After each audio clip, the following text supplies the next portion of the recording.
Hello everyone, welcome to IKTab. So let's start with the editorial discussion for 28th of March. Now first things first, let's understand कि आज हमें कौन कौन से editorial को discuss करना है. देखिए सबसे पहले we'll talk about the बेरोजगारी, that is the unemployment in India, और वो लगातार किस तरीके से राइज कर रही है and how this rise can be seen. तो कौन कौन से different factors है उसके बारे में हम समझेंगे. And second we'll talk about Ukraine. Ukraine has become a pawn in the power game between USA and Russia. तो किस तरीके से दोनों कंट्री के बीच में फंस के रह गया है.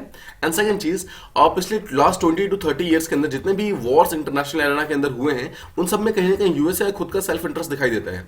तो किस तरीके से इस चीज को इंप्रूव कर सकते हैं इसके बारे में हम समझेंगे. So these are the two editorials that we need to talk about. First things first, let's understand the unemployment in India, how the unemployment का जो फैक्टर है वो लगातार इंक्रीज हो रहा है. कॉन्टेक्स्ट क्या है? कॉन्टेक्स्ट ये है कि लास्ट मंथ अगर आपने देखा होगा कि रेलवे के जॉब एप्लीकेंट्स वगैरह ने काफी ज्यादा प्रोटेस्ट वगैरह किए थे because of some disparities in the result. Railway का कोई एग्जामिनेशन हुआ था कुछ दिनों पहले, ठीक है, एनटीएससी का, और उसके बाद काफी सारे वहां पे प्रॉब्लम्स, सॉरी एनटीपीसी का, और काफी सारे यहाँ पे प्रॉब्लम्स वगैरह हुई थी. उसके कारण काफी प्रॉब्लम हुई थी और उसके कारण एक्चुअली शो होता है कि भारत के अंदर जो अनएम्प्लॉयमेंट का लेवल है वो किस तरीके से बहुत ज्यादा इंक्रीज हो गया है. वो एजिटेशन, प्रोटेस्ट, धरने वगैरह जो हुए थे वो शो करते हैं कि there are people who are over qualified. There are people who are overqualified और जो लो जॉब्स के लिए अप्लाई कर रहे हैं but still they are not getting selected. So what is the main criteria, उसको हम इस पर्टिकुलर एडिटोरियल के अंदर समझेंगे. देखिए ऐसा नहीं है कि कोविड के आने के बाद हमारे यहाँ पे अनएम्प्लॉयमेंट अचानक से बहुत ज्यादा इंक्रीज हो गया. अनएम्प्लॉयमेंट का लेवल जो था वो हमारे यहाँ पर पहले से ही बहुत ज्यादा प्रॉब्लम में था. एनएसएसओ ने 2018-17 का जो एक रिपोर्ट निकाला था, लास्ट टू लास्ट ईयर का जो रिपोर्ट निकाला था, उसके अंदर ये मालूम चला था दैट द अनएम्प्लॉयमेंट फिगर हमारा ऑलरेडी 6.1% क्रॉस कर चुका है. राइट, तो ये नहीं बोल सकते हैं कि कोविड के कारण ये हमारा अनएम्प्लॉयमेंट रेट इंक्रीज हुआ है. अगर आप अप्रैल मई 2020 तक पहुंचेंगे, यानी कि जिस टाइम हमारा कोविड आ चुका था, तो ये बात सच है कि हमारी प्रॉब्लम और ज्यादा बढ़ गई थी. हमारा अनएम्प्लॉयमेंट रेशियो और ज्यादा इंक्रीज हो गया था. 2021 खत्म होते होते हमारे इंडिया के अंदर ऑलमोस्ट 53 मिलियन पीपल, मतलब देयर वर इतने सारे पीपल जो कि अनएम्प्लॉयड थे, जिनके पास कोई भी जॉब नहीं था, जिनके पास कोई भी सोर्स ऑफ इनकम नहीं था. और अगर आप देखेंगे इनमें से लार्ज जो सेक्टर्स थे दे वर एक्चुअली वुमेन्स, मतलब more than men they were actually the women's जो कि इस पर्टिकुलर अनएम्प्लॉयमेंट जो कि कोविड के कारण आया था उसके कारण अफेक्टेड हुए थे. दिसंबर के एंड होते होते हमारा जो पीछे जो फिगर 6.1% का चल रहा था अनएम्प्लॉयमेंट का, it rose to almost 7.91%. This was the kind of dilemma that we were facing at that particular time. Right now जनवरी 2022 के जो हमारे पास लेटेस्ट फिगर है वो ये शो करता है कि हमारा स्टिल अनएम्प्लॉयमेंट फिगर 6.57% का है. The first question that comes to the mind is कि we are saying मतलब हम लगातार फिगर्स बता रहे हैं 6.1%, 7.91%, then we are saying 6.57%. What is the meaning of this particular 6.57%? देखिए अनएम्प्लॉयमेंट फिगर का मतलब ये होता है कि हर 100 में से अगर हम इंडिया के वर्किंग एज पॉपुलेशन को ले तो हर एक 100 में से कितने लोग अनएम्प्लॉयड है, मतलब कितने लोगों के पास कोई जॉब नहीं है, कितने लोग बेरोजगार हैं. तो this is the thing that shows कि हर 100 में से राइट नाउ इंडिया के अंदर 6.57 पीपल ऐसे हैं जिनके पास कोई भी जॉब नहीं है. And believe me this is a huge number because India का पॉपुलेशन बहुत ह्यूज है. We are not talking about just 100, we are talking about thousands and crores. So उसको अगर आप 6.57 से मल्टीप्लाई करेंगे तो ये वाला जो नंबर है अनएम्प्लॉयड का नंबर वो बहुत ज्यादा इंक्रीज हो जाएगा. That is why this particular number is very very serious और इस चीज के ऊपर ध्यान देने की बहुत ज्यादा जरूरत है. अब देखिए दीज पर्टिकुलर जो ये जो नंबर्स वगैरह रिपोर्ट्स वगैरह होते हैं ये गवर्नमेंट के डिफरेंट एजेंसीज वगैरह निकालती है. और जब ये डेटा निकलता है तो उसके बाद क्या होता है, जब कोई एनजीओ कोई गवर्नमेंट की एजेंसी वगैरह डेटा निकालती है तो उसके बाद गवर्नमेंट जो होती है उस पर्टिकुलर डेटा को मानने से मना कर देती है. ऐसा बहुत बार देखा गया. गवर्नमेंट बोलती है कि एक्चुअल फिगर इतना ज्यादा नहीं है, मतलब एक्चुअल फिगर हमारा 4% के आसपास में, ऐसा गवर्नमेंट का बोलना है. बट अगर आप देखिए, अगर आप इस गवर्नमेंट एजेंसीज के डेटा को साइड रख भी देंगे तब भी हमारे पास ऐसे बहुत सारे इंडाइसेस है, बहुत सारे ऐसे इंडेक्स है, ऐसे बहुत सारे प्रूफ है जो कि एक्चुअली शो करता है कि इंडिया का जो अनएम्प्लॉयमेंट जनरेशन का जो कैपेबिलिटीज है वो बहुत ज्यादा डिक्रीज हो चुकी है. उसके बारे में उसके अंदर कुछ ऐसी चीजें हैं जिसके बारे में हमें मालूम होना चाहिए, उसके बारे में हम बात करते हैं. फर्स्ट थिंग्स, देखिए अगर आप किसी भी एग्जामिनेशन को देंगे तो आपको ये चीज मालूम चलेगा, कोई भी अगर गवर्नमेंट एग्जामिनेशन है तो वहां पर बहुत सारे ओवर क्वालिफाइड पीपल होते हैं जो कि उस पर्टिकुलर लेस एलिजिबिलिटी वाले जॉब्स के लिए अप्लाई कर रहे होते हैं. This thing is called as downward pressure, मतलब जहां पे ज्यादा एलिजिबिलिटी वाले लोग जो होते हैं वो कम क्वालिटी ऑफ जॉब्स के लिए जब अप्लाई कर रहे होते हैं तो जो ऑलरेडी जो मतलब नीचे वाले लेवल पे है, मतलब जो ऐसे लोग हैं जो जिनकी एलिजिबिलिटी ऑलरेडी नीचे वाले लेवल पे है, वो लोग उनसे कंपीट नहीं कर पाते हैं. ठीक है, just try to understand this. देखिए बहुत सारे लोअर गवर्नमेंट जॉब्स, बहुत सारे ऐसे मिडिल गवर्नमेंट जॉब्स जो कि मतलब actually lower section of the society के लिए है, उसके अंदर ओवर क्वालिफाइड लोग यहाँ पर आके मतलब वो करते हैं, अप्लाई करते हैं. और भले ही उनका पे कम होता है, उस पर्टिकुलर जॉब का जो पेमेंट होता है, बहुत सैलरी बहुत कम होती है, बट एटलीस्ट वो जॉब सिक्योरिटी प्रोवाइड करता है. And that is why because of this only thing, job security के कारण जितने भी लोग होते हैं, मतलब डिस्पाइट बीइंग ओवर क्वालिफाइड, वो इस चीज के लिए आकर अप्लाई करते हैं. नाउ यहाँ पर ऑथर ने कुछ एग्जांपल्स दिए। Now first example that comes here is that of railways vacancy. Railway vacancy का एक यहाँ पर एग्जांपल दिया गया है, जहां पर ये बोला गया है कि लास्ट ईयर 35,000 पोस्ट का यहाँ पर एडवर्टाइजमेंट निकला था रेलवेज के अंदर, एनटीपीसी के अंदर। बट अगर देखिए इस 35,000 पोस्ट के लिए there were more than 1.25 crore application that were field.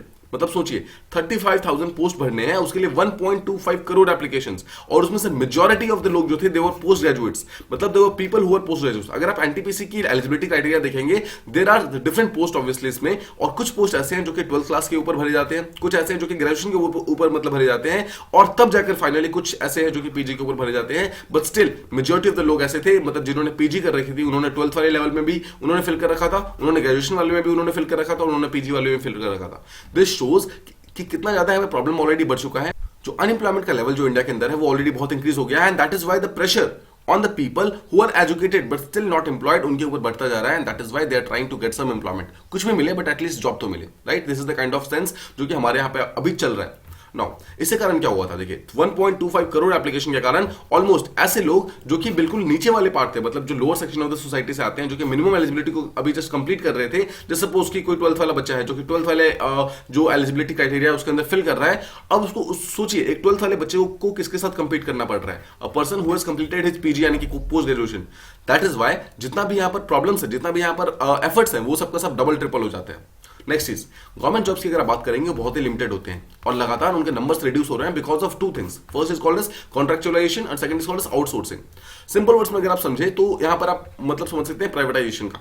देखिए बहुत सारे ऐसे गवर्नमेंट की डिपार्टमेंट्स थे जिनको लगातार प्राइवेटाइज किया गया है। प्राइवेटाइज करने के कारण क्या हुआ है, बहुत सारे ऐसे सेक्टर्स जहां पर गवर्नमेंट के जॉब्स अगर निकलते तो लोग उसके लिए अप्लाई करते, बट गवर्नमेंट जॉब्स नहीं है। अब ये सब के सभी प्राइवेट जॉब्स बन चुके हैं, राइट? बहुत सारे, जस्ट सपोज एयर इंडिया है, तो एयर इंडिया के अंदर अगर आप देखेंगे तो 2 साल पहले तक गवर्नमेंट ऑफ इंडिया अपने पोस्ट वगैरह निकाला करती थी, राइट? और उस पोस्ट को फिर अपने तरीके से फिल क्या करती थी, तो the people who are interested in government jobs they used to go and fill the form of Air India. But right now Air India has become a private company. अब इस प्राइवेट कंपनी के अंदर कौन कौन person आएंगे, वो air India का जो बोर्ड ऑफ डायरेक्टर्स होंगे they will decide. It will not the government जो कि डिसाइड करेगा एयर इंडिया के अंदर कौन काम करेगा फिर कौन काम नहीं करेगा, राइट? अब सेकंड चीज, एयर इंडिया पूरी तरीके से प्राइवेट बॉडी बन चुका है, मतलब कि the people who are getting job जो कि एयर इंडिया के अंदर जिनको जॉब मिल भी रहा है, they are also not getting किसी टाइप की जॉब सिक्योरिटी कि उनके पास एटलीस्ट 5 या फिर 10 साल के लिए जॉब रहने वाली है, because this is a private body. Private body works for efficiency. अगर किसी कंपनी को ऐसा लगेगा कि वो घाटे में जा रही है या फिर उनके यहाँ पर अच्छा काम नहीं हो रहा है, तो वो simply what they will do, they will lay off करेंगे, मतलब कि अपने लोगों को वहां से हटा देंगे, मतलब बहुत सारे लोगों को जो वर्कर्स वगैरह जो काम कर रहे हैं उन सबको हटा देंगे। मतलब that is why government jobs लगातार कम हो रही है, नंबर्स रिड्यूस हो रहे हैं because of outsourcing, because of this privatisation. उसके कारण जो गवर्नमेंट जॉब्स जो बचे हुए हैं हल्के फल्के ना, उनके ऊपर कॉम्पिटिशन बहुत ज्यादा बढ़ गया है, इंटेंस कॉम्पिटिशन बढ़ गया है, and that the same thing has been seen in railway का जो रिसेंटली रिक्रूटमेंट बोर्ड हुआ है एनटीपीसी का, उसके अंदर ये सब चीजें शो हो रही है। नौ इसके कारण क्या हुआ है, जितने बच्चे उन्होंने लेने थे उससे 20 टाइम्स ज्यादा बच्चे लिए गए हैं। अभी रिजल्ट जब आया था, मतलब फर्स्ट जो फेज का रिजल्ट आया था उस फेज में ऑलमोस्ट 20 टाइम्स ज्यादा बच्चे यहां पर लिए गए हैं, ताकि ज्यादा से ज्यादा बच्चों को मौका मिल सके अपने बैटल को प्रूव करने का। नाउ अब let's try to understand some कुछ और एग्जांपल्स को समझते हैं यहाँ पर। देखिए रेलवे का examination was not the only मतलब ऐसा गवर्नमेंट जॉब जिसके लिए बहुत सारा मतलब ज्यादा नंबर ऑफ एप्लीकेंट्स आए थे। इससे पहले कुछ और भी एग्जांपल है जिसके बारे में ऑथर बात करते हैं। First example that he talks about is Himachal Pradesh. Himachal Pradesh के अंदर सितंबर 2021 के अंदर अराउंड 42 पोस्ट निकले थे, मतलब हिमाचल प्रदेश की गवर्नमेंट ने 42 पोस्ट निकाले थे for the post of peon, gardener and cook. मतलब ध्यान से सोचिए, पियोन, गार्डनर और कुक, इन 3 पोस्ट के लिए उन्होंने 42 पोस्ट निकाले थे, और इस 42 पोस्ट के लिए 18,000 एप्लीकेशंस आए, और इस 18,000 में से कुछ लोग ऐसे थे जो कि डॉक्टरेट, जिनके पास पीएचडी की डिग्री थी, और कुछ लोग ऐसे थे जो कि पोस्ट ग्रेजुएट यानी कि पीजी थे। समझिए, they are trying to apply, यानी कि पीएचडी एंड पीजी वाले लोग they are trying to apply for peon, gardener and cook. Similarly we have एक और एग्जांपल जहां पर मार्च 2021 के अंदर पे कुछ ऐसे ही कुछ वैकेंसीज वगैरह निकाली जाती है, जहां पर पानीपत जो कि हरियाणा के अंदर प्रेजेंट है, वहां के डिस्ट्रिक्ट कोर्ट के अंदर, मतलब वहां का जो डिस्ट्रिक्ट कोर्ट है उसके अंदर एक पियोन का जॉब खाली था, जिस पियोन जॉब के लिए टोटल 13 पोजीशंस खाली थी। इस 13 पोजीशंस के लिए मोर देन 27,000 पीपल अप्लाइड। सोचिए 13 पोजीशंस के लिए जो कि पियोन का जॉब है पानीपत के डिस्ट्रिक्ट कोर्ट के अंदर, वहां पर 27,000 से ज्यादा लोग यहां पर अप्लाई करते हैं, और उनमें से कुछ लोगों ने बीए कर रखा था, BSc, MA, MSc, MCom, MBA, engineering. Some of them were engineers. Just try to think about this. Engineers are trying to apply for a job जो कि पियोन का जॉब है, and that too in district court. This is the kind of level of unemployment that we are talking about. उसके कारण हमारे यहाँ पे problem जो है बहुत ज्यादा बढ़ चुका है.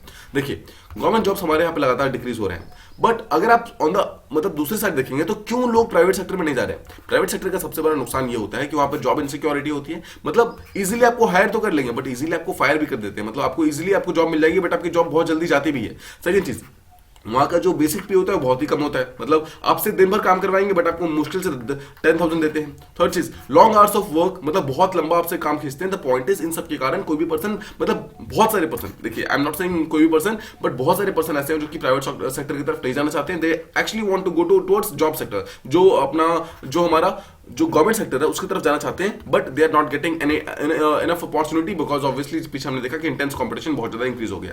हिस्टोरिकली अगर आप देखेंगे, जो हमारा फॉर्मल सेक्टर है, यानी कि जो गवर्नमेंट सेक्टर है, उसके अंदर जो एम्प्लॉयर और जो एम्प्लॉय का वर्क रिलेशनशिप है, वो एक्चुअली अभी तक जो गवर्नमेंट ऑफ इंडिया है वो उसको डिफाइन करती थी. बट धीरे धीरे इसके अंदर में डिक्लाइन देखा गया, जहां पर बोला गया है, जैसे मान लीजिए कोई भी पीएसयू है, कोई भी बॉडी है.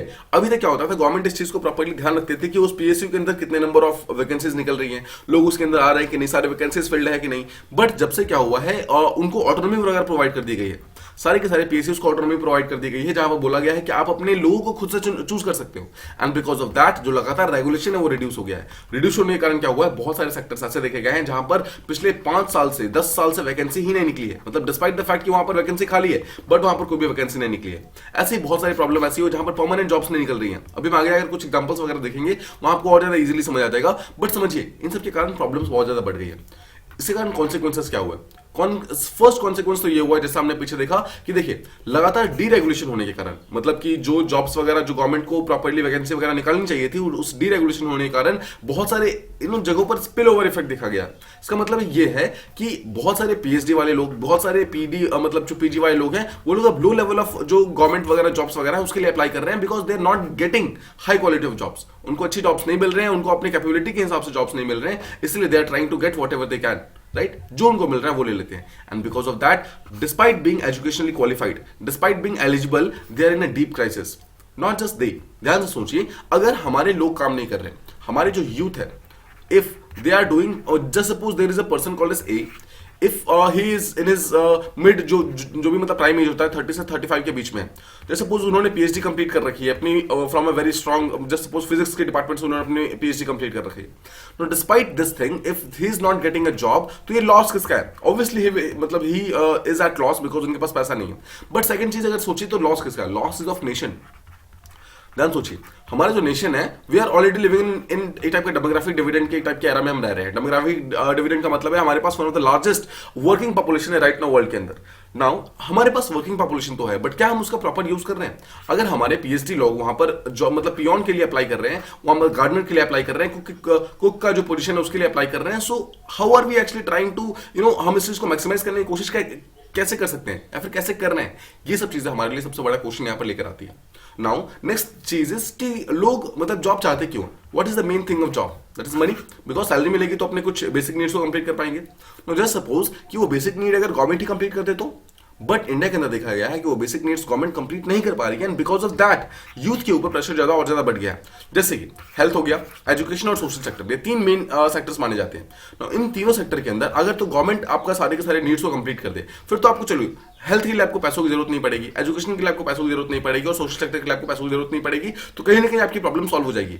But right now in India, हमारे यहाँ पर गवर्नमेंट तो इन सब के ऊपर बहुत ज्यादा एक्सपेंडिचर करता नहीं है, उसके ऊपर और ज्यादा एक्सपेंडिचर रिड्यूस कर दिया है. एंड बिकॉज ऑफ दैट, हमें अगर कोई भी किसी की तबियत खराब हो जाए, देन वी नीड मनी. अगर एजुकेशन चाहिए तो वी नीड मनी. अगर कोई भी सोशल सेक्टर को कोई प्लान वगैरह चाहिए तो we need money. The point is, इन सब के कारण money has become one of the most important part of life right now for the youth. और इसी चीज को लेने के लिए जो हमारे लोग हैं वो लगातार काम कर रहे हैं. ठीक है, समझिए, पब्लिक गुड्स की लगातार डिमांड बढ़ गई है, बट साथ ही साथ जो साथ में आप अगर देखेंगे तो मनी की वैल्यू यहाँ पर इंक्रीज हो गई है, जो एम्प्लॉयमेंट जनरेशन है उसकी वैल्यू यहाँ पर इंक्रीज हो गई है. बट साथ ही साथ क्यों हुई है? दैट इज बिकॉज यहाँ पर लोग अपने बेसिक नीड्स को कंप्लीट करना चाहते हैं. ठीक है, एक चीज समझिए, हम हमेशा कहते हैं जो गरीबी होता है, उस गरीबी से निकलने का बेस्ट तरीका क्या है? To educate people, right. हम बोलते हैं कि एजुकेशन उनको प्रोवाइड करूंगा, काम हो जाएगा. बट ध्यान सोचिए, और एक चीज ये भी है कि एजुकेशन की नीड्स लगातार बढ़ रही हैं. There are more number of people who are willing to get education, but they are not able to get education because of lack of money. उनके पास पैसा नहीं है, to enrol themselves to a good college, to a good school, उनके पास पैसा नहीं है तो वो नहीं आ पा रहे। सेकंड चीज, क्या गवर्नमेंट का यहाँ पर रिस्पॉन्सिबिलिटी बनता है? यस, गवर्नमेंट की रिस्पॉन्सिबिलिटी है गवर्नमेंट स्कूल्स के लिए। बट क्या government schools up to the mark है?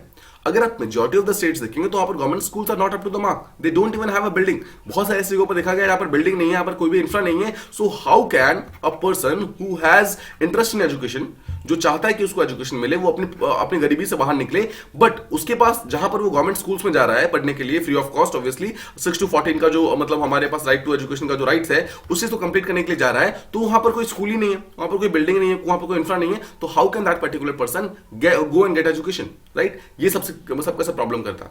ये तो हमने देखा लोअर लेवल ऑफ एजुकेशन के लिए। अगर आप हायर लेवल ऑफ एजुकेशन को देखेंगे तो वहां पर ये प्रॉब्लम कोई मतलब बहुत अच्छी नहीं है। अगर आप टीचर्स की बात कर लेते हैं, अगर आप टीचर्स के जॉब की बात करते हैं तो कितने नंबर ऑफ क्वालिफाइड टीचर्स है उसको हम समझते हैं। अगर आप दिल्ली यूनिवर्सिटीज की बात करेंगे तो लास्ट ईयर देखा गया था कि एक टाइप का रिक्रूटमेंट क्राइसिस हो गया था। What is the meaning of recruitment crisis? समझिए, अराउंड 4500 पीपल की वैकेंसी खाली थी, मतलब जो डीयू है हमारा यूनिवर्सिटी ऑफ दिल्ली उसके अंदर। Know what happened was 4500 people की वैकेंसी जब खाली थी तो पीपल एक्सपेक्टेड कि ऑब्वियसली यहाँ पर परमानेंट जॉब आएंगी, जॉब फिल होंगी तो बहुत सारे लोगों को जॉब मिलेगी। But on the contrary what DU did was उन्होंने एडहॉक टीचर्स की पोस्ट निकाल दी। What is the meaning of ad hoc? It means temporary, मतलब कि उन्होंने परमानेंट पोजीशन के लिए कोई भी यहाँ पर वैकेंसी निकाली नहीं, सिर्फ उन्होंने टेम्परेरी निकाल दिया। No what is the problem in temporary jobs? समझिए, जस्ट सपोज कि there is a person who is of 30 years of age, तो 30 साल का पर्सन है वो, और just suppose he is unemployed. If a person is of 30 years और वो अनएम्प्लॉयड है, he wants to get job as soon as possible, right? ये तो बहुत ही नॉर्मल सी चीज है। अगर वो जॉब लेना चाहते हैं बहुत जल्दी से जल्दी तो वो क्या करेंगे? अगर वो देखें he wants a job security also, ना, वो ये नहीं चाहते हैं कि इनको 2 साल के लिए या फिर 3 साल के लिए जॉब मिले। So if he is getting a temporary job तो उनको मैक्सिमम 2 से 3 साल के लिए जॉब मिलेगा। नाउ जस्ट सपोज कि आफ्टर 3 साल यानी कि 33 years के बाद उनको फिर से उस जॉब से निकाल दिया जाता है। Know what then?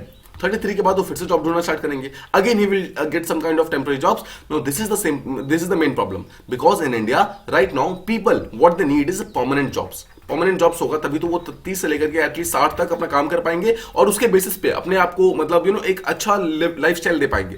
मतलब पॉइंट इज कि if people are not getting एक टाइप का permanent job then the problem will automatically increase. Same चीज यहाँ पर डीयू के अंदर देखा गया है और यहाँ पर बहुत सारे ऐसे स्टेट्स वगैरह, this is not just the case of DU but it is actually the case of many of the states in India. बहुत सारे इंस्टीट्यूशन का केस यहाँ पर हुआ है जहां पर जो फाइनल जो निकलना चाहिए था, जो परमानेंट पोस्ट निकलनी चाहिए वो यहाँ पर निकल नहीं रही है। ओबीसी का यहाँ पर बहुत सारे रिजर्वेशन है, बट यहाँ पिछले कुछ सालों में देखा गया है ओबीसी के लिए जो भी मतलब रिजर्व सीट्स वगैरह टीचर्स के रूप में होनी चाहिए थी वो यहाँ पर निकल ही नहीं रहा है, उसमें लगातार डिले हो रहा है। डिले होने के कारण प्रॉब्लम बहुत ज्यादा बढ़ गई है। समझिए, देखिए हमारे पास हाईली स्किल्ड वर्कफोर्स है, इसमें कोई डाउट नहीं है। हमारे पास बहुत सारे ऐसे वर्कफोर्स है who are actually highly skilled, उनके पास स्किल बहुत ज्यादा है, but because of temporary jobs they don't come to this particular market. वो इस पर्टिकुलर मार्केट के अंदर आते ही नहीं है, they tend to go somewhere else. देखिए, अगर एक person just suppose he is a very good teacher but उसको अगर परमानेंट जॉब नहीं मिल रही है टीचर के रूप में तो क्या करता है वो टीचिंग नहीं करता है। He tries to go to एक ऐसा प्लेस जहां पर उसको परमानेंट जॉब मिल सके, भले किसी को शॉप में मिले, राइट, किसी को कोई भी मतलब इनफॉर्मल सेक्टर के अंदर मिले, but they try to get एक टाइप का ऐसा जॉब जो कि उसको परमानेंट दे, मतलब उसको लॉन्ग टर्म सस्टेनेंस प्रोवाइड करे, not the other way around कि एक अच्छा जॉब मिल जाए, जैसे उसको टीचर का जॉब मिल जाए बट उसको सिर्फ टेम्पररी मिले 1 या 2 साल के लिए, then obviously that is a big problem, right. Same चीज यहाँ पर देखा गया है, बहुत सारे ऐसे हाई एजुकेशन इंस्टीट्यूशंस है, उन सब के अंदर यहाँ पर ये देखा जाता है कि देखिए वहां पर जो एजुकेशनल क्वालिफिकेशन है ना वो लगातार यहाँ पर डिमीन हो रही है। समझिए, अगर आप हमारे जॉब इनसिक्योरिटी की बात करेंगे और अगर आप हमारे अनएम्प्लॉयमेंट की बात करेंगे, दोनों कहीं ना कहीं इंक्रीज हो रही है। जॉब इनसिक्योरिटी हमारी इंक्रीज हो गई है बिकॉज लोगों के पास जॉब नहीं है, अनएम्प्लॉयमेंट हमारी इंक्रीज हो गई है बिकॉज लोगों के पास जॉब नहीं है। बट अगर आप ध्यान से सोचिएगा तो क्या हमारा एजुकेशन क्वालिफिकेशन डिक्रीज हुआ है? नो, हमारा एजुकेशन क्वालिफिकेशन डिक्रीज नहीं हुआ है, हमारे लोग जो है लगातार ज्यादा एजुकेट हो रहे हैं। उसके कारण क्या हो रहा है मैं आपको शॉर्ट में समझाता हूँ, एक एग्जांपल देकर समझाता हूँ, आपको इजीली समझ आ जाएगा। जब just suppose there is a exam called as XYZ। Now, if I have to take this particular exam, what I need is कि इस particular examination का main criteria क्या है। Just suppose कि for this after this examination I want a particular person to become a teacher. So जब मैंने ये बोला कि एक पर्टिकुलर पर्सन को टीचर बनना होगा and that too a primary teacher, so what I made the eligibility was कि एक पर्सन जो है उसके पास सिंपल एक टाइप का जो NET होता है, नेट होता है, वो क्वालिफाइड होना चाहिए। Any person who is net qualified can apply for this particular examination, इस जॉब के लिए अप्लाई कर सकता है और इफ इज फाउंड सुटेबल तो उसको हम वो कर लेंगे, हायर कर लेंगे, राइट। ये सिंपल सा एग्जांपल है। नाउ व्हाट हैपेंस इज, जब हम नेट के मतलब इस तरीके का कोई भी हम एलिजिबिलिटी देते हैं तो there are thousands and crore of people जो कि इस छोटे से पोस्ट के लिए अप्लाई कर देंगे. Now what I have to do is, मतलब एज अ हायरर या फिर ऐसा पर्सन जो कि हायर कर रहा है, इसके तरह मुझे क्या करना होगा, मुझे इस चीज को और ज्यादा स्ट्रिक्ट करना होगा ताकि कम से कम लोग अप्लाई करें. सो what I will do is कि नेट के साथ साथ मैं यहाँ पर मास्टर्स की डिग्री अप्लाई कर दूंगा, मतलब बोल दूंगा कि अब सिर्फ नेट से काम नहीं चलेगा, ऐसे पर्सन जिनके पास एटलीस्ट मास्टर की डिग्री हो वो लोग अब इसके लिए अप्लाई कर सकते हैं. ठीक है, अब देखिए ऑटोमेटिकली जिनके पास मास्टर की डिग्री नहीं होगी वो इस चीज से बाहर हो जाएंगे. अब मैं देखूंगा कि अभी भी अगर मुझे और ज्यादा स्ट्रिक्ट करना है तो what I will do is कि जिसके पास पीएचडी है वो सिर्फ वही मतलब वही इसके लिए अप्लाई कर सकते हैं. मतलब for just a primary grade teacher I need now net, I need masters, I now need PhD. This is the kind of education qualification जो लगातार इंक्रीज हो रहा है. मतलब एक छोटे से एग्जामिनेशन को आपको फुलफिल करने के लिए, क्राइटेरिया को फुलफिल करने के लिए now you need more and more degrees. और ये सेम चीज देखी गई है बहुत सारे हायर एजुकेशन इंस्टीट्यूशन के अंदर, जहां पर पहले सिर्फ यूजीसी नेट से काम हो जाया करता था, अब उसके साथ में मास्टर्स की डिग्री आपको चाहिए होती है, साथ में आपको पीएचडी की डिग्री चाहिए होती है. द पॉइंट इज, अगर आपको किसी भी हायर एजुकेशन इंस्टीट्यूशन के अंदर अगर आपको पढ़ाना है और अगर आपने नेट क्वालिफाई कर भी रखा है तो उससे भी कोई फर्क नहीं पड़ेगा, because you will also need masters and PhD degree. उसके बाद ही आप जाकर वहां पर पढ़ा सकते हैं. अपार्ट फ्रॉम दिस, अगर आप मेडिसिन का जॉब देखेंगे, मतलब जैसे पीएमटी होता है, जेई होता है, अगर आप जेई का, चलो इस साल तो चलो बहुत सारे रूल्स वगैरह चेंजेस हुए हैं, बट अगर आप पीछे जाकर देखेंगे तो क्या होता था, सिर्फ जेई का एग्जामिनेशन का जो स्कोर था दैट वाज नॉट इनफ, आपको उसमें 12th के मार्क्स को ऐड करना होता था. Now why this was done, because 12th के अंदर बहुत सारे ऐसे बच्चे थे जिनके मार्क्स कम थे and they were kind of automatically out of the race.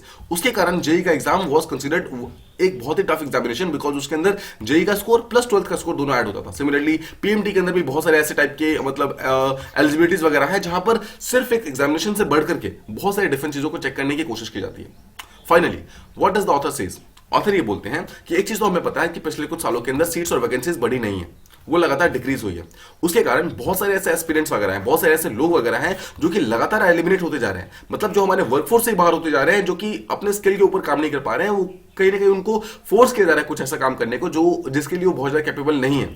Second चीज, अगर आप हमारे स्किल इंडिया की बात करेंगे, हम लगातार स्किल इंडिया की बात करते रहते हैं. On one side we are trying to skill people from India, but on the other hand skill अगर उनको प्रोवाइड कर भी रहे हैं तो उनके मतलब उनके लिए कोई भी जॉब नहीं है. And that is the biggest problem कि बिकॉज हमारे पास ग्रोथ तो हो रही है but that growth is jobless growth. Just remember this thing. मतलब हमारे यहाँ पर स्किल्स मिल रहे हैं, हमारे यहाँ पर ग्रोथ मिल रही है, बट हमारे यहाँ पर जॉब्स नहीं है. तो हमें राइट नाउ जो इंडिया जिस फेज के अंदर चल रहा है, that thing is called as a jobless growth phase. ठीक है, just remember this particular phase, this is very very important. Next चीज, इससे कारण क्या हो रहा है, जितना भी यूथ है उसके अंदर फ्रस्ट्रेशन, एजिटेशन लगातार इंक्रीज हो रहा है. जो सेम चीज हमने रेलवे का जो रिक्रूटमेंट बोर्ड था उसके अंदर हमने देखा था. सेम चीज अगर आप हमारे इकोनॉमिक स्ट्रक्चर देखेंगे राइट नाउ इंडिया का, उसके अंदर भी प्रॉब्लम बहुत ज्यादा बढ़ गई है. जहां पर देखिए अगर आप वर्ल्ड लेवल पे देखेंगे, not just in India, world level पे जो हमारा अनएम्प्लॉयमेंट हो लगातार इंक्रीज हो रहा है. बट इंडिया का जो केस है वो that has gone to a different level, जहां पर जो हमारा अनएम्प्लॉयमेंट था that actually cross the 7% mark. मतलब 7% मार्क नॉर्मली कभी भी क्रॉस नहीं किया जाता है, बट हमारे लास्ट ईयर जो दिसंबर वाला दिसंबर 2021 था उसके अंदर we actually cross 7% mark. Right now we are at almost 6.57% mark. This is the kind of dilemma that we are talking about. Problem हमारे यहाँ पर बहुत ज्यादा बढ़ गई है.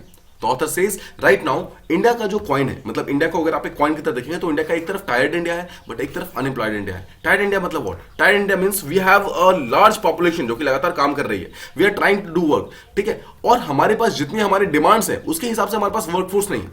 फिर समझिए, इंडिया के पास अपॉर्चुनिटीज बहुत ज्यादा है, इंडिया के पास there are thousands and lakhs of sectors जिसके अंदर वो काम कर सकते हैं, बट द पॉइंट इज काम करने के लिए हमारे पास वर्कफोर्स नहीं है. और सेकंड तरफ एक तरफ तो वर्कफोर्स नहीं है और सेकंड तरफ हम उस वर्कफोर्स को इंक्रीज करने के लिए कुछ कर भी नहीं रहे हैं, बिकॉज इंडिया के अंदर अनएम्प्लॉयमेंट बहुत ज्यादा इंक्रीज हो रही है, लोगों के पास काम ही नहीं है, लोगों के पास बेरोजगारी है. This is the biggest problem.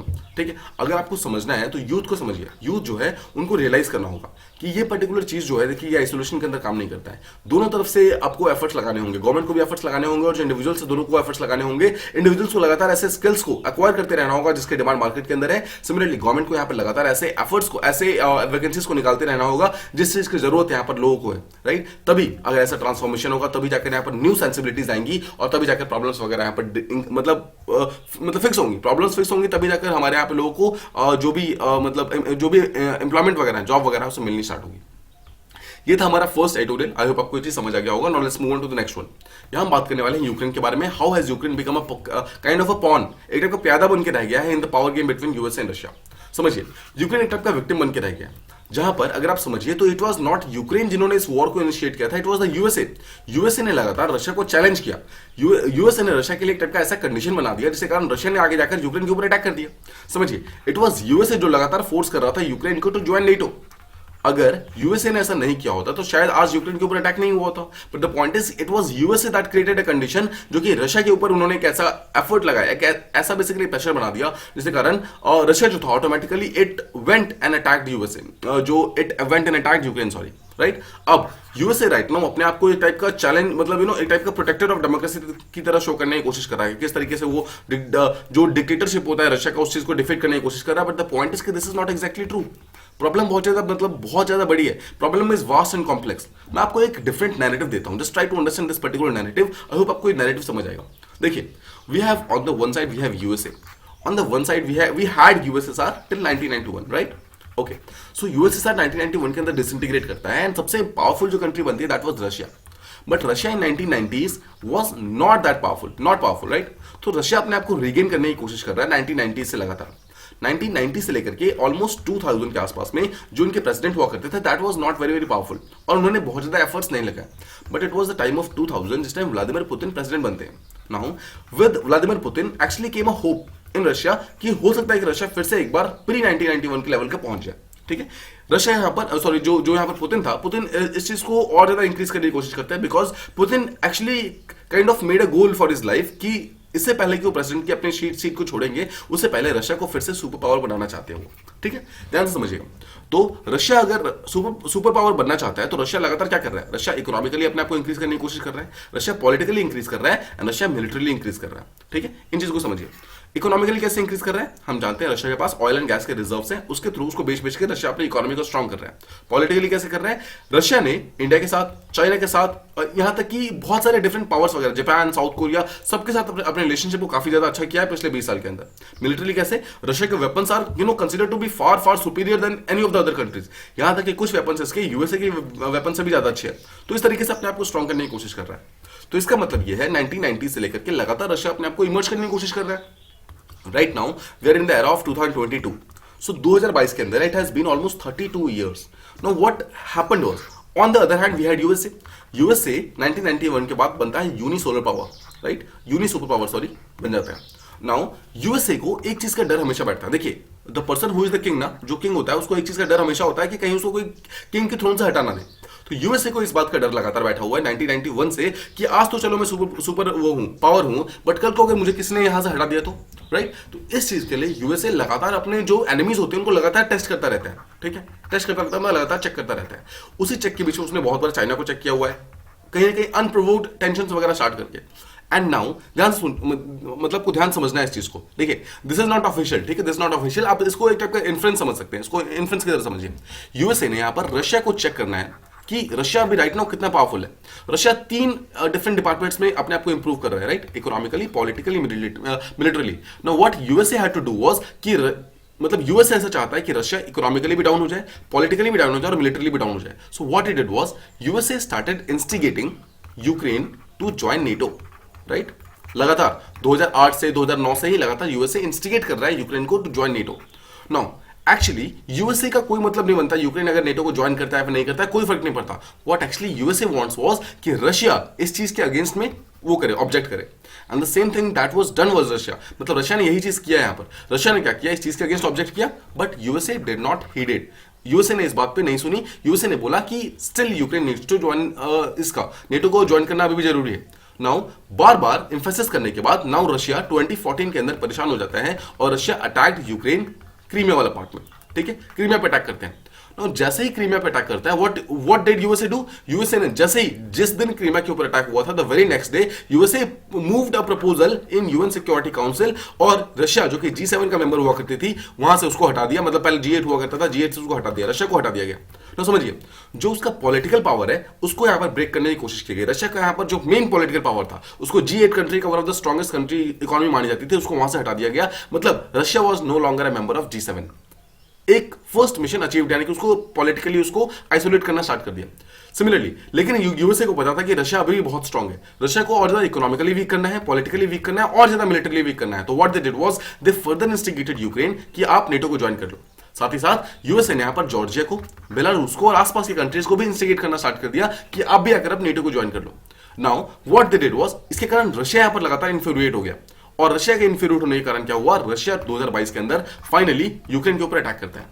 Know what was the biggest implication of this particular thing, ध्यान से इसको सोचिए, सुनिए और सोचिए। देखिए, यूएसए चाहता था कि इकोनॉमिकली वीक हो जाए रशिया। क्या इकोनॉमिकली वीक हुई है? यस। रशिया का राइट नाउ जितने भी ऑयल एंड गैसेस थे वो सब के सब खत्म हो चुके हैं। रशिया के मेजॉरिटी ऑफ द कंट्री के साथ रिलेशनशिप खत्म हो चुके हैं, राइट। इकोनॉमिकली रशिया बहुत ज्यादा वीक हो गई है। एक्सपर्ट्स का मानना यह है कि ऑलमोस्ट 20 साल पीछे जा चुकी है रशिया अभी। रशिया को फिर से इस लेवल पे आने के लिए ऑलमोस्ट 20 से 30 साल लग जाएंगे। अगेन यूएसए के लिए प्रॉब्लम सॉल्व।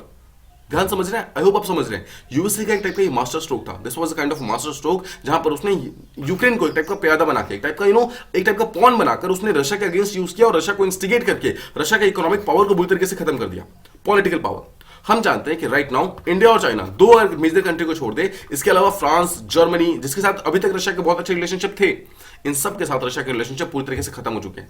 पॉलिटिकली रशिया पूरी तरीके से गिर चुकी है।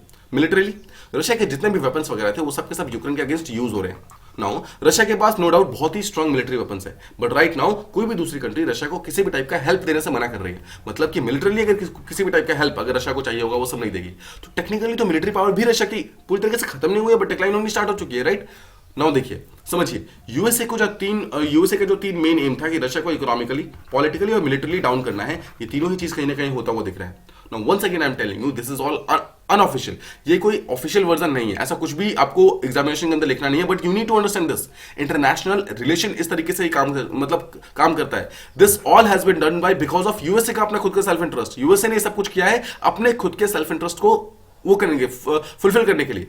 अभी इस पर्टिकुलर ट्यूटोरियल के अंदर मैं आपको और भी बहुत सारे इंस्टांसेस बताऊंगा, बहुत सारे ऐसे एग्जांपल्स बताऊंगा जहां पर यूएसए पहले भी ऐसा बहुत बार कर चुका है। उसी चीज को अगर आप समझेंगे तो आपको ऑटोमेटिकली ये सब चीजें समझ आएंगी कि क्या हो रहा है, क्यों हो रहा है, राइट। सेकंड चीज, क्या यूएसए यहां पर ये सब कुछ चीजें सिर्फ अपने लिए कर रहा है? यस, यूएसए सिर्फ और सिर्फ अपने लिए कर रहा है। इसी चीज को हमें समझना होगा। तो फर्स्ट चीज तो आप समझ गए कि क्यों ट्रू नहीं है, क्यों रशिया जो ये मतलब यूएसए बोल रहा है कि it is the protector of democracy and all, ये सब बिल्कुल सही नहीं है। This was actually a result of cold hard nosed calculation of USA. USA ने सब कैलकुलेट किया था किस तरीके से ईस्टर्न पावर का राइज को यहां पर प्रिवेंट कर सकते हैं, उसके थ्रू उसने ये सारे के सारा चीजें उसको डिसाइड की और उसके थ्रू उसने ये सारे के सारे एक्शंस लिए। Now let's try to understand this thing. Vladimir Putin का एक ड्रीम था कि रशिया को फिर से एक टाइप का ग्रेट बनाना है। 2000 के अंदर जब व्लादिमीर पुतिन पावर में आते हैं तब से वो लगातार रशिया को फिर से पावर में लाना चाहते हैं, फिर से एक टाइम का सुपर पावर बनाना चाहते हैं। जब से सोवियत यूनियन ब्रेक हुआ था तो जो व्लादिमीर पुतिन था उन्होंने एक स्टेटमेंट दिया था उस टाइम। उन्होंने कहा था this is the greatest geopolitical catastrophe of the century, मतलब पूरे के पूरे सेंचुरी का सबसे बुरा चीज जो हो सकता था that was this. Now let's try to analyze the 20th century. 20th century मतलब 1901 से लेकर के 1999 तक का जो पीरियड था that was the 20th century. क्या 1991 के अंदर जो यहाँ पर जो ये यूएसएसआर ब्रेक हुआ सबसे बुरा चीज था? इससे पहले 1914 में वी सॉ वर्ल्ड वॉर 1, 1942 के आसपास में वी सॉ वर्ल्ड वॉर 2। तो क्या वर्ल्ड वन और 2 से ही बड़ा चीज यहाँ पर था रशिया के लिए? Yes, it was the biggest thing because कहीं ना कहीं सोवियत यूनियन जो कि रशिया का सबसे बड़ा प्राइम होल्ड पावर था वो सबका सब पूरी तरीके से ब्रेक हो गया। अब सेकंड चीज, नाउ लेट्स अंडरस्टैंड यूएसए। जैसा मैंने आपको पीछे एक्सप्लेन किया, यूएसए कहीं ना कहीं सक्सीड हो गई है in creating a public opinion कि वो लगातार फ्रीडम के लिए मतलब फ्रीडम को प्रोटेक्ट कर रहा है, फ्रीडम के लिए फाइट कर रहा है। और जो दूसरा यानी कि जो रशिया है वो लगातार अपने फ्रीडम के लिए नहीं, वो लगातार डिक्टेटरशिप के लिए फाइट कर रहा है, वो लगातार लोगों को परेशान करने के लिए फाइट कर रहा है। समझते हैं कुछ हिस्टोरिकल पर्सपेक्टिव, समझते हैं जरा यूएसए को समझने की कोशिश करते हैं। 1953 में देयर वाज मतलब ईरान के अंदर देयर वाज अ पर्सन जो कि उस टाइम पावर में थे जिनका नाम था मोहम्मद मोशदेक। ठीक है, मोहम्मद मोशदेक जो थे उस टाइम डेमोक्रेटिकली इलेक्टेड गवर्नमेंट के वो थे, मतलब वो एक टाइप का सुप्रीम लीडर थे उस टाइम। ठीक है, ईरान के अंदर the position is called supreme leader. Now उस टाइम क्या होता है ईरान के अंदर, but he was not a very very good friend of USA. So what they did was CIA यानी कि जो central intelligence agency, just remember CIA जो सीआईए होती है ना वो यूएसए के टाइप का इंटेलिजेंस एजेंसी है। जिस तरीके से हमारा आरएनएडब्ल्यू होता है ना research and analysis wing, same तरीके से सीआईए जो है वो यूएसए के लिए काम करता है। 1953 में CIA actually toppled this particular government, मतलब मोहम्मद मोशदेक का गवर्नमेंट को हटा दिया और एक न्यू पर्सन को वहां पर पावर में ला दिया। मोहम्मद रेजा पालवी जो थे उनको यहां पर गवर्नमेंट में लाया। और क्यों लाया गया? बिकॉज यूएसए को उस टाइम गल्फ रीजन से अनइंटरप्टेड ऑयल चाहिए था, उनको ऑयल चाहिए था, इसलिए उन्होंने जो भी मतलब ऐसे कंट्रीज ऐसे लीडर जो कि ईरान के थे, जो कि अभी तक यूएसए के साथ अच्छे रिलेशनशिप नहीं थे, उनको पावर से हटा करके एक ऐसा पर्सन को पावर में लाया जो कि उनके लिए ऑयल वगैरह प्रोवाइड कर सकता है। सेकंड चीज, ईरान, सऊदी अरेबिया। अब जानते हैं ईरान और सऊदी अरेबिया बहुत अच्छे दोस्त नहीं है, दोनों बहुत बड़े दुश्मन हैं। Now what USA did was, मतलब इवेंचुअली हम जानते हैं कि ईरान के साथ तो ऑलरेडी यूएसए का रिलेशनशिप यहाँ पर पीछे हमने देखा जो जब दूसरा लीडर आया तो वो ठीक होना स्टार्ट हो गया था। सिमिलरली उन्होंने ईरान को और सऊदी अरेबिया दोनों को वेपन्स वगैरह देने स्टार्ट कर दिए, राइट, ऐसे वेपन्स देने स्टार्ट कर दिया, आर्मिंग करने स्टार्ट कर दिया, उनको सपोर्ट करना स्टार्ट कर दिया, जैसे कि जो ईरान था वो सऊदी पे अटैक कर रहा था और सऊदी ईरान पे अटैक कर रहा था। Now what was the biggest thing? Biggest thing ये था कि अगर ईरान यहां पर हार जाएगा तो सऊदी के साथ, मतलब सऊदी से ऑयल लेना स्टार्ट कर देगा यूएसए, अगर सऊदी हार जाता है तो ईरान से लेना स्टार्ट कर देगा। Now this was the kind of twin pillar policy जिसके कारण यूएसए यहां पर दोनों कंट्री को आपस में लड़ा करके उनसे ऑयल लेने की कोशिश कर रहा था। थर्ड चीज, 1963 में क्या होता है, साउथ अफ्रीका के अंदर एक टाइप का बहुत ही बुरा रेशियल एक टाइप का डिस्क्रिमिनेशन स्टार्ट होता है, that is called as apartheid. Apartheid का मतलब क्या होता है, जहां पर जो व्हाइट लोग थे उन्होंने ब्लैक जो पीपल थे उनको मारना स्टार्ट कर दिया था। There was a thing called as Sharpeville massacre, जहां पर 1963 के अंदर एक शार्पविल मैसेकर हुआ था, जहां पर कुछ पुलिस वालों ने जो कि साउथ अफ्रीका के पुलिस वाले थे, उन्होंने ऑलमोस्ट 250 ब्लैक पीपल को मार डाला था। ठीक है, now what it did was, UN security council के अंदर इस चीज के अगेंस्ट में एक रेजोल्यूशन उठाते हैं। ठीक है, बहुत सारे डिफरेंट कंट्रीज एक टाइप का रेजोल्यूशन उठाते हैं कि जो साउथ अफ्रीका की जो ये वाली गवर्नमेंट है उसको हटाना चाहिए, बट यूएसए ने इसके अगेंस्ट वोट कर दिया। क्यों? Because at that particular time 1960s के आसपास में USA was the second largest investor in that particular country, और यूएसए नहीं चाहता था कि उसका जो खुद का इकोनॉमिक इंटरेस्ट है वो कहीं ना कहीं प्रॉब्लम में आ जाए, इसलिए उसने ये वाला जो डिस्क्रिमिनेशन था, रेशियल डिस्क्रिमिनेशन, वो होने दिया, बट अपने इकोनॉमिक इंटरेस्ट को उसने बीच में नहीं आने दिया। अगेन एग्जांपल, जैसे यूएसए अपने लगातार अपने सेल्फ इंटरेस्ट के लिए काम कर रहा है। नेक्स्ट इज 2011 के अंदर लिबिया के ऊपर यूएसए ने अटैक किया, और ये शो करता है कि लिबिया के ऊपर जो अटैक हुआ था that was not because of democracy और something, that was actually for the corporate interest of USA. तो यूएसए के जो वो थे, मतलब जो कॉर्पोरेट्स थे, वो अपने वेपन्स को वगैरह को मतलब और ज्यादा डिसेमिनेट करना चाहते थे, वेपन्स को लिबियंस तक पहुंचाना चाहते थे, and because of that there was a war started in Libya. Chile के अंदर, जो कि साउथ अमेरिका के अंदर एक कंट्री है, चाइल्ड के अंदर there was a person called Salvador Allende, जो कि पावर के अंदर आते हैं। ही वाज अ डेमोक्रेट, जो कि डेमोक्रेसी से आगे लेके चलना चाहते थे, लेकिन डेमोक्रेसी से जो आगे लेके चलना चाहते थे, he actually used to follow Marxist government. Marxist जो पॉलिसीज वगैरह होती है, कॉमन ओनरशिप ऑफ रिसोर्सेज, उस चीज को फॉलो करते थे। बट अगर आप यूएसए को देखेंगे, यूएसए एक टाइप की कैपिटलिस्ट इकोनॉमी है। क्या यूएसए कभी सोचेगा कि एक टाइप का मार्क्सिस्ट गवर्नमेंट उनके मतलब नेबर में होना चाहिए? नहीं ना। इसलिए 1973 में ऑटोमेटिकली साल्वाडोर वाज किल्ड।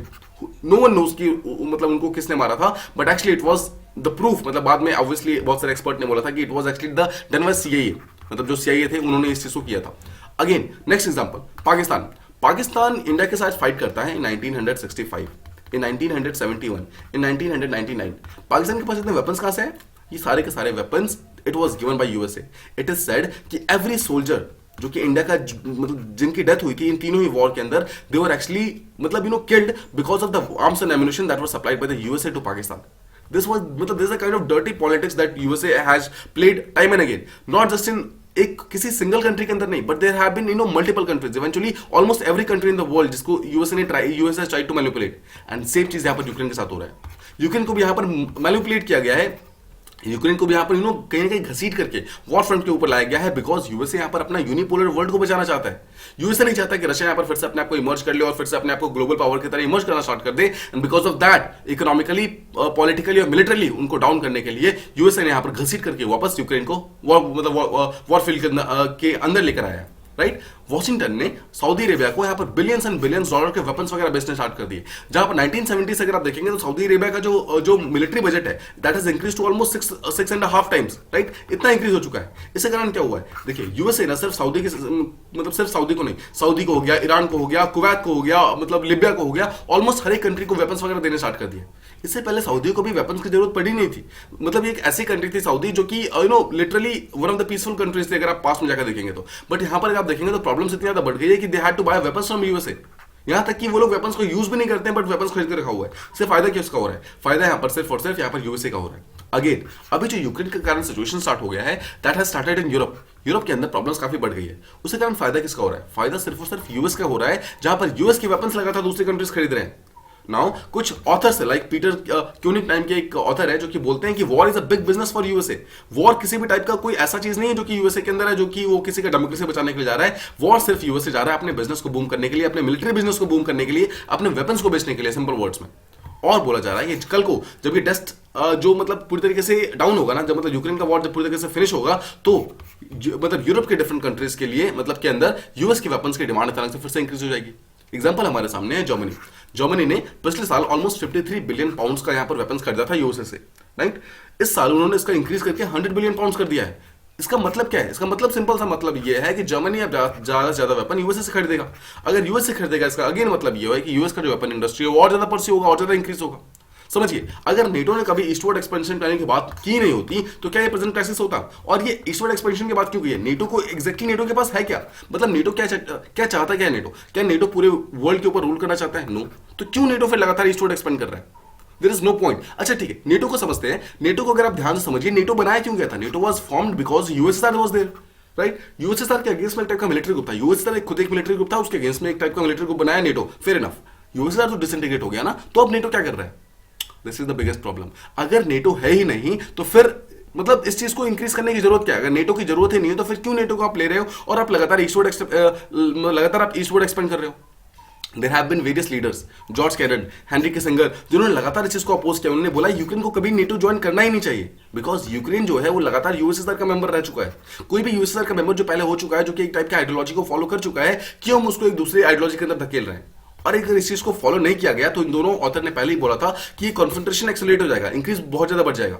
और देखिए, लेकिन हुआ क्या? यूएसए ने इस चीज को माना नहीं। There were leaders like Mikhail Gorbachev, जो कि रशिया के लीडर थे, जो कि यूएसएसआर के लीडर हुआ करते थे 1990s के बीच में। और 1990 में जब यूएसएसआर जो डिसइंटीग्रेट हुआ था ना, उसने मिखाइल गोर्बाचेव ही वो पर्सन थे जिन्होंने इस चीज को साइन किया था। यहां तक कि 1990 में इनको नोबेल पीस प्राइज मिला था, बिकॉज इन्होंने यूएसएसआर को डिसइंटीग्रेट करके एक टाइप का जो बहुत बड़ा कोल्ड वॉर चल रहा था उस चीज को डिक्लाइन किया था। बट अपार्ट फ्रॉम दिस, देखिए, मिखाइल गोर्बाचेव को 1990 के अंदर बताया जाता है दैट द अलायंस यानी कि NATO it will not move even 1 centimetre further east. सिर्फ 1 सेंटीमीटर भी यहां पर मतलब डाउन की तरफ नहीं आएगा। समझिए, चलो ठीक है, और मतलब नेटो डाउन की तरफ नहीं आएगा, बट समझिए जब जिस टाइम सोवियत यूनियन पूरी तरीके से खत्म हो चुका है तो नेटो को, आपको लगता है नेटो का जो भी एग्जिस्टेंस है वो पूरी तरीके से यहां पर फिनिश हो जाना चाहिए था, because NATO was actually formed because USSR was there. So अगर यूएसएसआर वहां पर है ही नहीं तो फिर नेटो को रहने का मतलब क्या बनता है? सेम चीज अगर आप समझोगे, रशिया उस टाइम में वेस्टर्न पावर्स के लिए कोई थ्रेट तो था नहीं। रशिया इकोनॉमिकली पूरी तरीके से डाउन हो चुका था, रशिया के पास कोई पैसे नहीं थे, रशिया के पास मिलिट्री नहीं थी, रशिया के पास किस टाइप का हार्डवेयर नहीं था। तो किस तरीके से नेटो ने मतलब जो रशिया है उसके अगेंस्ट काउंटर करना स्टार्ट कर दिया? 1990 में नेटो सेड कि वो 1 सेंटीमीटर भी मतलब ईस्ट की तरफ एक्सपेंड नहीं करेंगे। 1999 होते होते नेटो ने पोलैंड, हंगरी और चेक रिपब्लिक, उस पूरे तरीके को मतलब तीनों ही कंट्री को अपने अंदर ले लिया। रशिया का डिफेंस बजट उस टाइम 1999 के आसपास में सिर्फ 4.26% था एज कंपेयर टू यूएसए। अगर आप नेटो से कंपेयर करेंगे तो इट वाज जस्ट 2.5%। मतलब एक ऐसी कंट्री जिसके पास सिर्फ 4 रुपए हैं, अगर आपके पास 100 रुपए है तो क्या आपको लगता है कि आपके 100 रुपए के अगेंस्ट से कभी फाइट करने जाएगा? No. So what was the point of forming NATO then?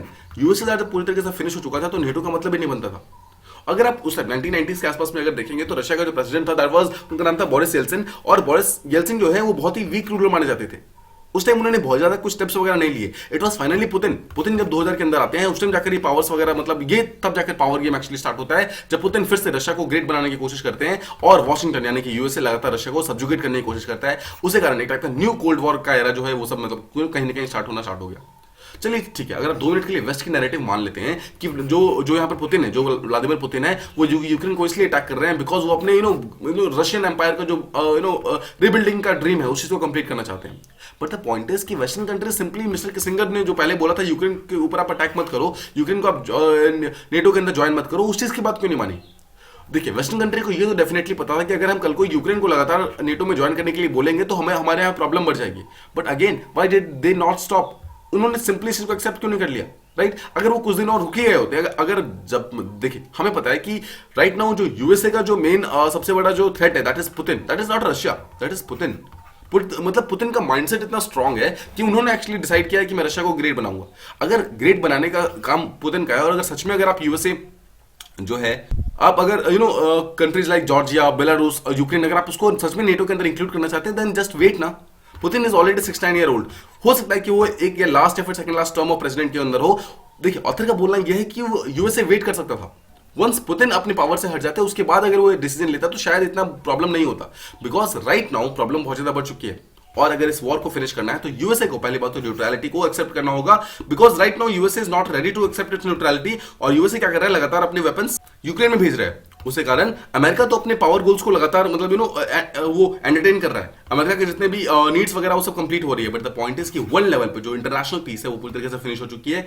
USA के खुद के सेल्फ इंटरेस्ट के कारण प्रॉब्लम बहुत ज्यादा बढ़ गई है। आई होप आपको सारी चीजें प्रॉपर्ली समझ आ रही है। This was all from the 2 editorials that we discuss today. I hope आपको कोई भी डाउट्स वगैरह ना हो, but still if you have doubt please do mention them in comment boxes. हम उसको जल्दी से रिप्लाई करने की पूरी कोशिश करेंगे। Apart from this, please do keep revising लगातार अपने स्टैटिक करंट अफेयर्स सबको रिवाइज करते रहिए एंड डोंट फॉरगेट कि आपको देखिए never give importance to current affairs more than the static. पिछले कुछ सालों के अंदर स्टैटिक का जो है वो ज्यादा मतलब क्वेश्चन आए कंपेयर टू करंट अफेयर्स, दोनों के बीच में बैलेंस रखना बहुत इंपॉर्टेंट है, बट स्टिल स्टैटिक को सबसे पहले आप स्ट्रॉन्ग कीजिए, स्टैटिक के बाद then move on to current affairs and try to give as less time as possible to a particular subject. ऐसा नहीं है कि अगर एक पर्टिकुलर आप हिस्ट्री को लेकर बैठे हैं तो गिव इट 1 वीक वाला टाइम गया आप, राइट। अब अभी ऐसा कोशिश करना है आपको, just choose a particular topic, ठीक है, एक टॉपिक को लीजिए, उस टॉपिक को maximum max to max 1 day दीजिए and try to cover that particular topic, मतलब इनसाइड दैट पर्टिकुलर डे उसको फिनिश कीजिए और उसके बाद मतलब आगे बढ़िए, नेक्स्ट जो भी आपका टॉपिक वगैरह उस पर जाइए और अपना काम वगैरह स्टार्ट कीजिए, राइट। इस तरीके से मूव ऑन कीजिए, don't give one topic 1 week या फिर ज्यादा टाइम देने वाला काम नहीं है, ठीक है, जल्दी जल्दी सिलेबस को कंप्लीट करना है। Alright, I hope everything is going well और आई होप आपको जो भी टॉपिक्स वगैरह थे वो सब प्रॉपर्ली समझ आ गए होंगे। If you like the video please do like share and subscribe and thank you so much for listening.